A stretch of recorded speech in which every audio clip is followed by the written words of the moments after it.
Merci d'accueillir sur le tapis rouge le jury de ce 78e Festival de Cannes. Un jury présidé par Juliette Binoche. À ses côtés, Ali Berry, Payal Capadia, Alba. Yael Capadia, vous en avez parlé? Non, pas encore, pas assez. On en a parlé au début de ces marches, mais il faut le redire, hein, c'est la... Bah oui, c'est la cinéaste indienne. The All We Imagine As Light, qu'on avait aussi beaucoup aimé l'an passé. Hein. Et Olivier, il y a un instant, on a vu passer les réalisateurs et réalisatrices de la Ciné Fondation, donc des courts-métrages. Elle avait présenté la Ciné Fondation en 2017. Et donc, bah voilà, elle est l'exemple. Même. Elle est passée directement en compétition. C'est son premier film, ouais. Donc c'était un premier film, d'ailleurs, coproduit par des Français. Qui a eu le Grand Prix l'année dernière. Donc on adore, c'était un très beau film, l'histoire d'infirmière. Oui, une histoire de femme, hein, voilà, dans l'Inde d'aujourd'hui. Bon, Yodo Hamadi, le réalisateur, qui vient du Congo, Jérémy Strong. Leila Slimani. Il y a aussi Carlos Regadas, un réalisateur mexicain que j'aime beaucoup, réalisateur de Sangré, mais aussi d'un très beau film qui s'appelait... Il y avait Ciel dedans, je ne sais plus.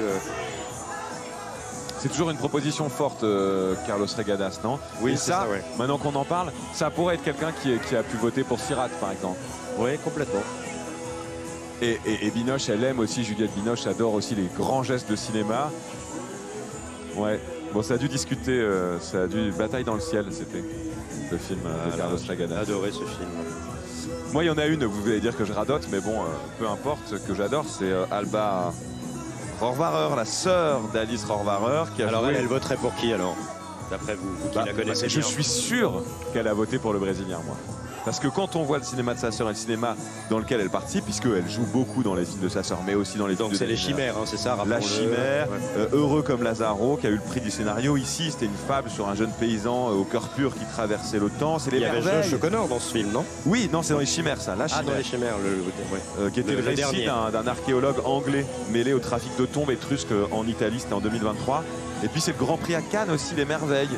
Chronique familiale dans une ferme d'apiculteurs de Toscane. Je suis sûr qu'elle a dû kiffer, pardonnez-moi l'expression, le film brésilien et aussi le film chinois. Et les voilà, Halle Berry, l'actrice américaine. C'était À l'ombre de la haine, son Oscar. On va savoir dans quelques jours si les délibérations se sont bien passées. Je ne sais pas s'il y a des choses qui vont filtrer ou pas. Mais c'est dur, hein, c'est rare que ça filtre. Parfois des années après.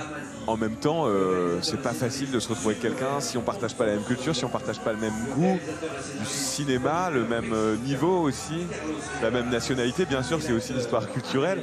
Et donc, ça doit être musclé parfois, hein, c'est sûr. Puis voilà, ça vient aussi d'univers très différents. Animés, on l'a raconté souvent, il y a eu des discussions animées parmi les jurys. Isabelle Huppert. À quoi Isabelle Huppert, elle aurait imposé, c'est ça, son ruban blanc de son ami Michael Haneke, mais bon, ce ne sont que des rumeurs.